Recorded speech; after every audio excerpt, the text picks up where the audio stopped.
อะไรอาจารย์เลยสะดวกสบายกระตาเอาไว้ใหญ่แต่กระตาแบบนี้นะคักแบบนี้นะเวลาเฮาพกพาไปใส่ก็สบายหั่นน่ะโดยใส่กระตาแล้วมันสิดูดาคือของเฮาให้คนเมื่อจะอยากกันนะดิโอ้ไอ้มัดใส่รถแล้ว เมื่อไรก็อันถือของบ่เตียงอยู่ทางนี้อ๋อแล้วก็ของอันว่าแม่นของน้องนิ้วน่ะมัดใส่หันข้างหลังขอบเมื่อว่าดีไอ้ฮะอะไรยังได้มีกับอันนี้แหละมาฝากเพราะว่าเจ้าก็ฝากแหละจักเชียยังมาฝากก็มีนี่แหละขอบใจดิฮะเดี๋ยวเบิ่งก่อนมือหน้าก่อนมือหน้าโอ้ยายแหละคนดัดฟันระว่ามาคนดัดฟันนี่แหละว่ะเดี๋ยวจังหน่อยมีแนวเคลียร์ใจน้ำเพิ่นอยู่โอ้ยตาแล้วบาดดิ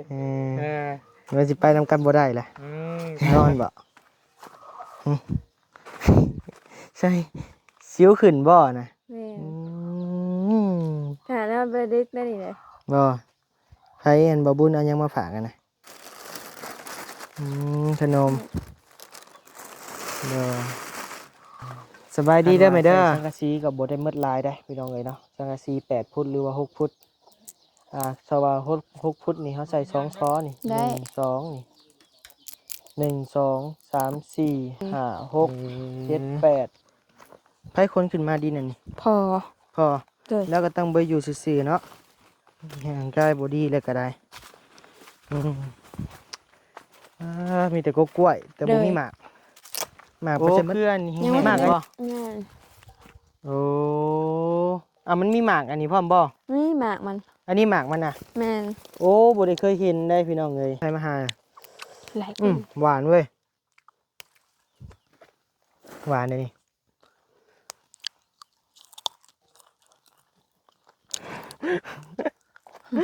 ผักบัวพิการใครปลูกนี่หน่อยเฮาแหละแล้วเบิ่งด้วยเจ้าของปลูกนะ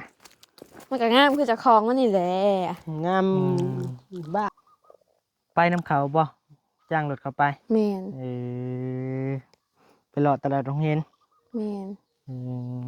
เพราะว่าแม่เมื่อบ้านดิแม่เมื่อบ้านเช้านี่แม่น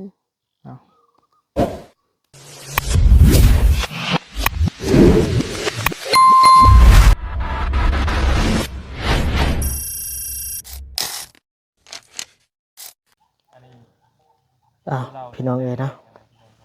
กับทักทายสบายดีและสวัสดีพ่อแม่พี่น้องหมดทุกคู่ทุกคนเด้อพี่น้องเด้อเนาะยินดีต้อนรับเข้าสู่ช่อง YouTube บ่าวนิวสะพานบุญเช่นเก่าเช่นเคยพี่น้องเนาะมื้อนี้ก็อยู่เฮือนน้องน้อยเช่นเก่าเช่นเคยเด้อพี่น้องเด้อเนาะหลังจากเดินทางออกไปเฮือนน้องขวัญพี่น้องไปเฮือนน้องขวัญแล้วก็ไปพ่อกับสาวผู้นึงนะพี่น้องเนาะที่เพิ่นเลี้ยงลูกลำพังตัวคนเดียวนะพี่น้องเนาะไปพ่อเพิ่นเลยค่ะบ่าวนิวก็บ่ถามเรื่องราวยังเพิ่นหลายดอกเนาะมีแต่ทางบ่าวยาวพี่น้องเนาะถามจนว่าให้ห้องท้องแตกว่าสั่นเนาะจังได้กราบฝากพ่อแม่พี่น้องติดตามชมไปในเด้อพี่น้องเด้อเนาะเคสน้องขวัญน้ำแน่พี่น้องเนาะกับเคสน้องเลี้ยงเดี่ยวน้ำแน่พี่น้องเนาะโดยไปพี่น้องมีแต่เข้าไปเยี่ยมไปยามน้องขวัญก่อนจักเล็กจักน้อยแล้วพี่น้องเนาะน้องน้อยพี่น้องเนาะว่าพี่ไปพี่น้องเดินทางครับไปเยี่ยมเพิ่นน้องก่อนนะพี่น้องเนาะเด้อไปพี่น้องทางอาจารย์กลับมาครั้งแรกเนาะสบายดีเด้ออาจารย์เด้อกับประธานยาวโดยครั้งแรกพี่น้องเนาะครั้งแรกแห่งมารพี่น้องแห่งมารบ่าวย่าเพิ่นให้กระเซ้ามาโดยโตเป็นของขวัญจากของขวัญปีใหม่บ่าวยาวพี่น้องเกะกะได้อาจารย์เลยสะดวกสบายกระตาเอาไว้ใหญ่แต่กระตาแบบนี้นะคักแบบนี้นะเวลาเฮาพกพาไปใส่ก็สบายหั่นน่ะโดยใส่กระตาแล้วมันสิดูดาคือของเฮาให้คนเมื่อจะอยากกันนะดิโอ้ไอ้มัดใส่รถแล้วเมื่อไรก็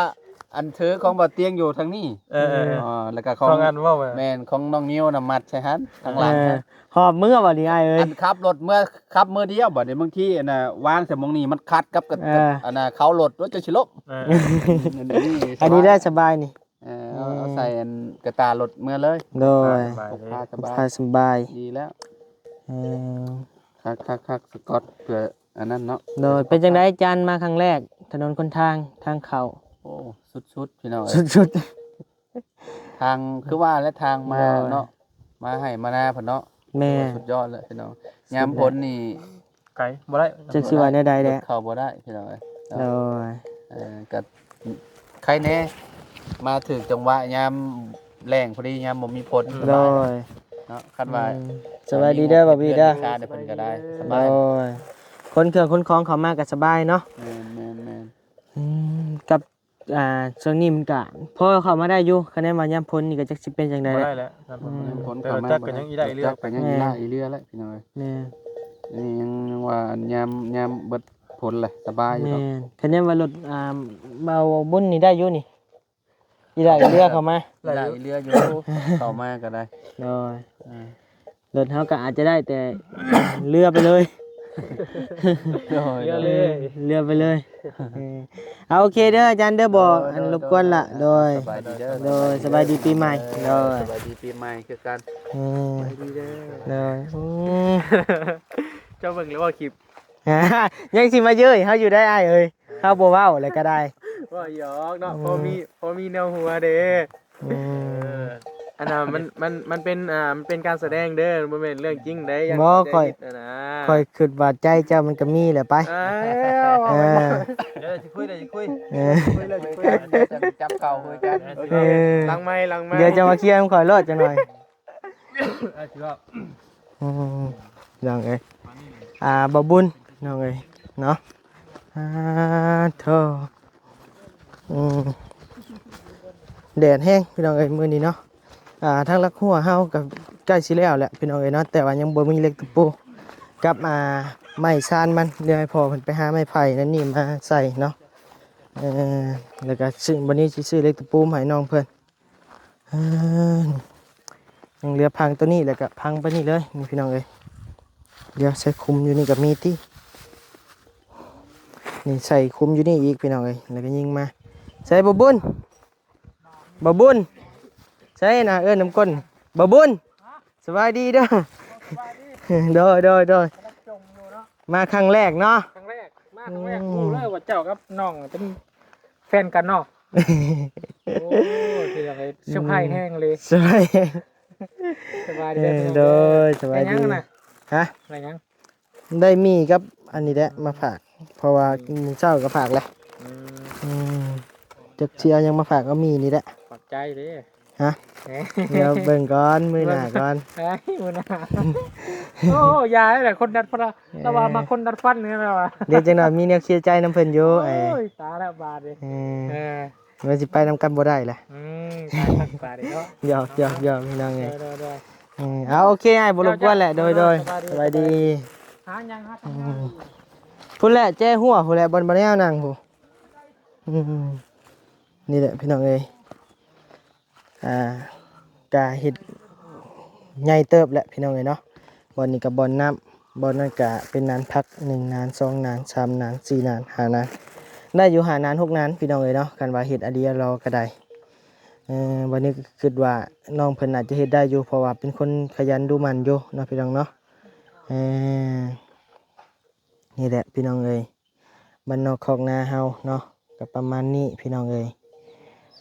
ไปหัวหน้าเข้ามาทางนี้ก่อนพี่น้องเอ้ยเฮ็ดหยังอยู่น้อยอยู่ไสอยู่นี่บ่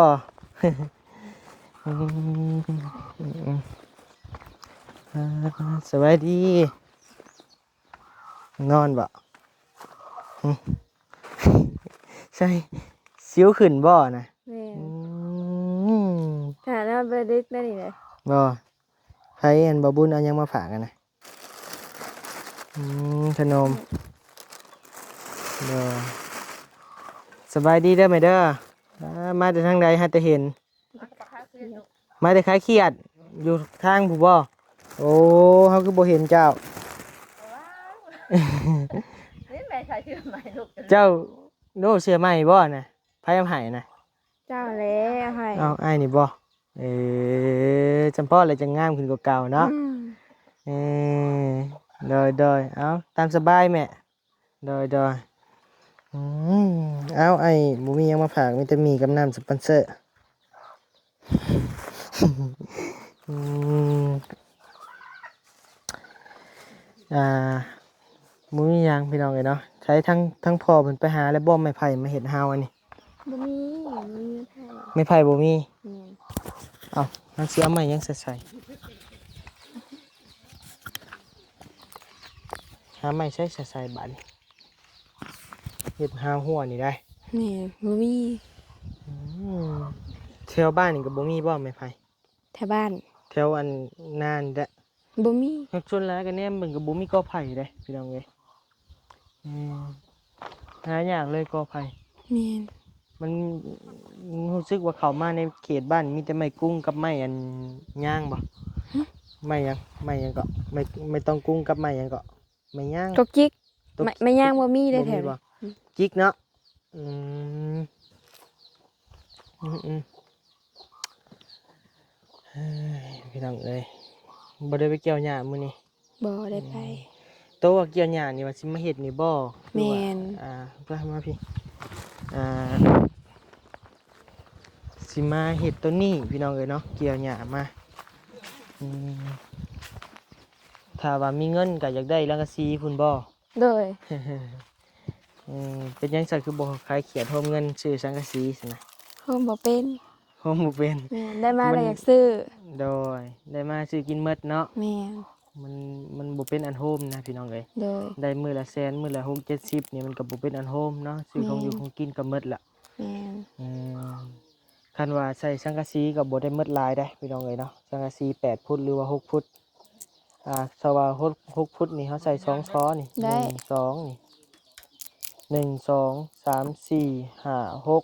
7 8 9 10 11 12 13 14 15 16 7 8 9 20 11 12ประมาณ22แผ่นพี่น้องเอ้ย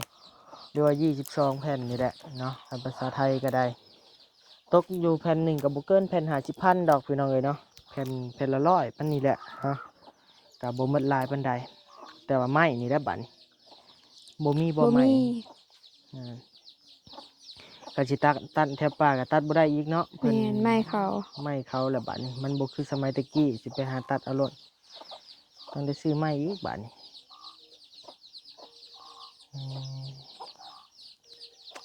คันว่าเฮ็ดไม้มีเสาขึ้นเสาแล้วก็ใส่ไม้48เลยนะพี่น้องเอ้ยไม้เส้นเลยก็นี่ไม้แบบนี้พี่น้องเอ้ยนี่แบบซานตัวนี้เนาะก็อาจจะบ่หมดหลายดอกหมดอยู่1 เซน2 เซน3 เซน4 เซน5 เซนเดี๋ยวไล่เบิ่งคักๆก็บ่หมดหลายดอกพี่น้องเอ้ยเนาะเพราะว่ามันเป็นซานน้อยเอาไม้48มาเลยก็ได้มันบ่ได้หำน้ำหนักหลายปานใดเนาะหรือว่าเดี๋ยวฟังเบิ่งนะพี่น้องเนาะเผื่อมีวันนี้ก็ว่าไว้กับเผื่ออยากมีผู้หลักผู้ใหญ่เพิ่นอยากสดอยากซอยน้องเพิ่นนะพี่น้องเนาะกินข้าวเพลนแล้วบ่ ยัง บ่กินอยู่มีแนวกินเยอะ มี กินหยัง ปิ้งไก่บ่ย่าง ปิ้งไก่บะยาวคือบ่กินซะบ่อยาก อยากเยอะ อยากก็มากินได้ไหมไปแต่งมากินไป ยังไง เฮานึกว่าในใดนางอันนี้ฮะว่า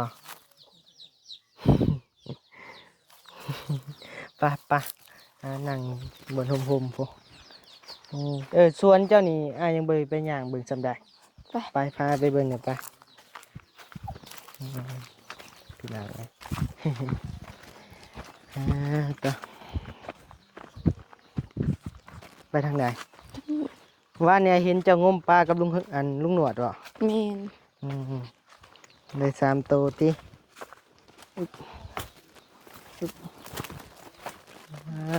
ตัว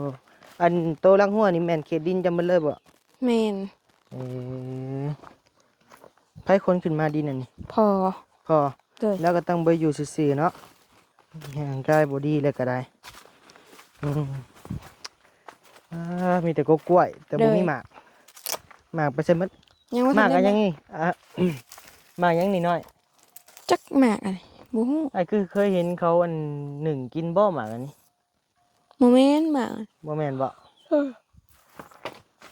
หมักถั่วแปบมาได้ มักแปบครับบ่เอิ้น หมักแบบอันอยู่พูดเถียงไม่เท่าหมักแบบ เอ้โอ้บักฮุงนี่สิสุกเด้นี่ใกล้สิสุกแล้วเฮิมละลุงเฮิมบ่าวเฮิม ดองคะแนนน้องบุบกนี่หาหวานป้านี่คักเด้พี่น้องเอ้ยนี่หักบกไว้แท้ๆคะแนนมีน้ำเอาปลาชื่อปลามาปล่อยนี่คักเด้นี่ มันเคยล่นอยู่บ่น้อย เคยแต่แบบมันหัว มันหัวไปเลยบ่ แม่น บ่ได้เฮ็ดท่อระบายมันบ่ซะ บ่ คือบ่เฮ็ดจ้ะมันจังเก็บปลาเฮามันล่นแล้วมันจังบ่ออก อันนี้บ่จะขุดอันมันเผาไปให้อ้ายกินน่ะ แม่น อันนี้ แม่น เอาให้จะให้อันน้อยแท้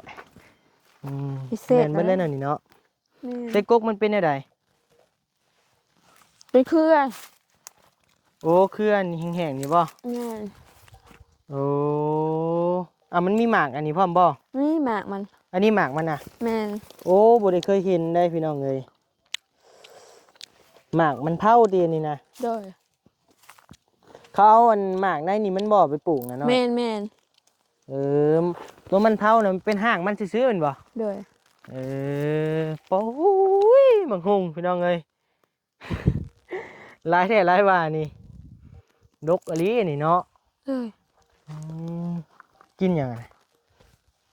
มากระแตบมาทั่วแฮ่ แม่น มันแก่แล้วอันนี้เนาะ แม่น อืมมีงามไหมฮักมื้อนี้มีไผมาหา หลายคน หวานเว้ยหวานเลยนี่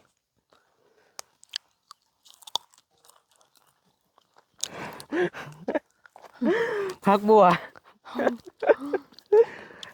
ผักบัวพิการใครปลูกนี่หน่อย เฮานั่นแหละ โอ้โหแล้วเบิ่งดูเจ้าของปลูกนะ มันก็งามคือเจะคลองมันนี่แหละ งามบ้าอย่างนี้ฮะ อ่ะก็มันเที่ยวมันไม่ได้กินน้ำเด้ มันคือโบอวบคือคนแท้ ฮะ มันคือจ่อยคือเลี้ยวแท้ มันไม่ได้กินน้ำมันก็เที่ยวแหละ รีบๆหนึ่งผักบัวมันก็ได้อืมเพิ่นเอามาใส่หยังอันนี้ไม่ กันงัวกิน กันงัวกิน แม่น อืมเด็บสบายเนาะเด็บบ่มีหัวจะมีรถอย่างเลยส่วนเพิ่นก็ได้เฮ้ยไปอันนี้ข้องงัวบ่นี่ แม่นบ่ พุ่นเนาะ อันนี้ของงัวนี่ ไอ้รู้สึกว่าเขตนี่เพิ่นคือเห็ดหัวได้มีวะ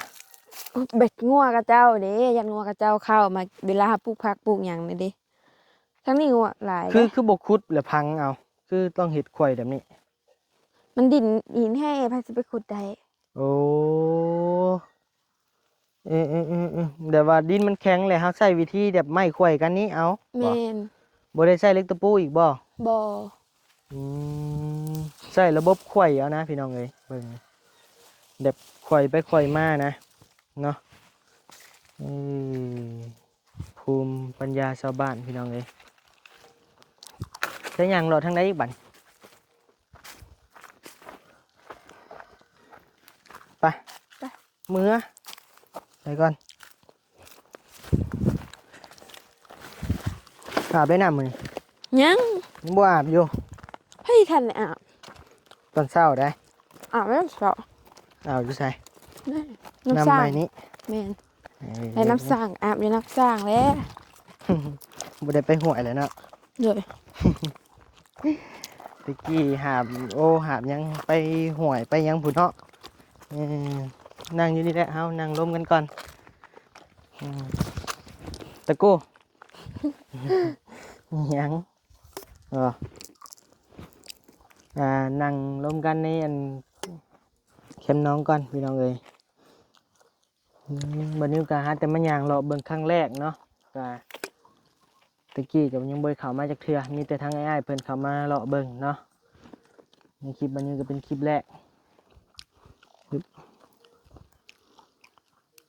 เหลือเงินติดโตวอยู่บ่หน่อย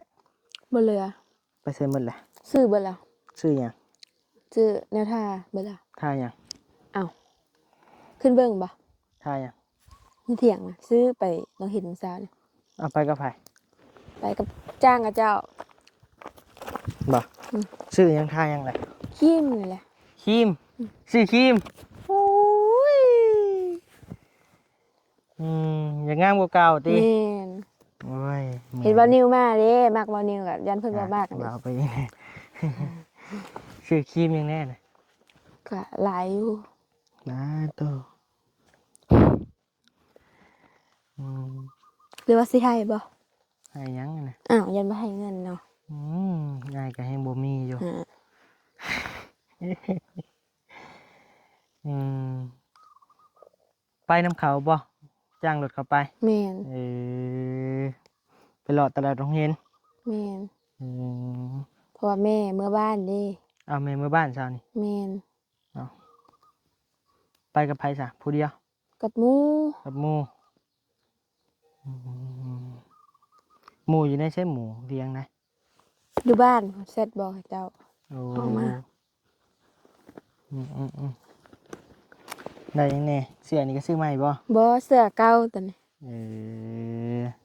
ดำอื่นเลือดพี่น้องเอ้ย เมื่อเท่าใดเมื่อจักแสนไป มันสิแสน ฮะ มันสิแสน โอ้ย มันบ่แม่นราคาน้ำแสนแล้วราคาแสนปลาย บ่ อืม บ่ตีแดะพี่น้องเอ้ยผู้หญิงชีวิตจิตใจเพิ่นเครื่องแต่งหน้าแต่งตาเนาะอีหยังคือกันพี่น้องเอ้ยบ่แต่งกะ เออผู้หญิงนำกันอาจจะฮู้อยู่ อืมสำหรับผู้ชายบ่นิวนี่อู้แพงได้นะคะแนนซื้ออยู่ซื้อกินนี่คักอยู่บ่นิวนะ3-4 แสน5 แสนนะมักอยู่มักกินเด้คะแนนมักซื้อเครื่องสำอางก็ว่าถึกก็คือฮู้แหละบ้านเฮาเนาะเมืองลาวมันก็สำเงิน4 แสนนี่บ่ได้หยังพี่น้องเอ้ยได้2-3 อย่าง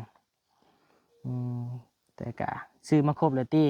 ยังบ่ครบแล้วบ่มีเงิน โอ้ ประหยัดเอาเด้อประหยัดใส่ประหยัดจ่าย ประหยัดกันประหยัดอยู่แต่ว่ามันก็อิงตามมันน้อยมันหลายแหละประหยัดก็ไม่ใช่น้อยมันแบบคือสิบ่เห็นผลง่ายโบกใส่ละหลายเอา พูด มันจะเห็นผลไว บ่ ยังงามเด้ ว่าก็ได้เนาะเฮ้ยเหนื่อยเด้ประหยัดเอาแล้วเฮาหาเงินมันบ่ได้เนาะเฮาก็ประหยัดใส่ประหยัดจ่ายแม่นอยู่อยากงามมันก็ต้องได้ประหยัดเอาเนาะเฮาก็ว่าง่ายก็เพื่อเฮาสิหาเงินได้4 แสนนั่นก็บ่แม่นเรื่องง่ายอยู่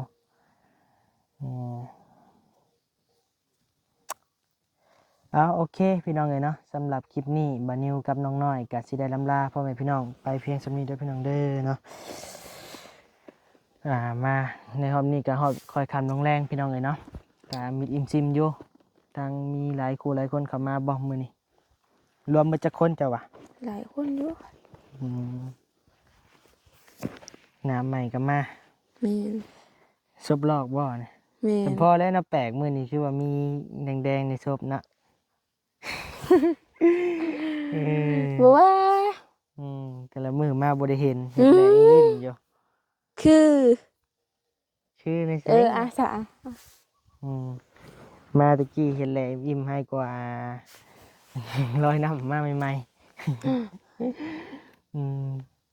เอาโอเคพี่น้องเอ๋ยเนาะสำหรับคลิปนี้กับนาทีก็คือสิยาวนานแล้วนะพี่น้องเนาะเดี๋ยวพอกันใหม่ในคลิปหน้าเด้ออยู่ดีมีแฮงความเจ็บบ่ให้ได้ความไข้บ่ให้มีปรารถนาสิ่งใดขอให้ได้สิ่งนั้นสมความมุ่งมั่นปรารถนาจะเจ็บจะจนลำรวยๆพ่อแม่ FC ทุกท่านเด้อพี่น้องเด้อเนาะพร้อมด้วยครอบครัวของท่านนะพี่น้องเนาะอยู่ดีมีแฮงลำรวยๆบ๊ายบายพอกันใหม่ในคลิปหน้าเด้อพี่น้องเด้อไป พี่น้องเอ้ย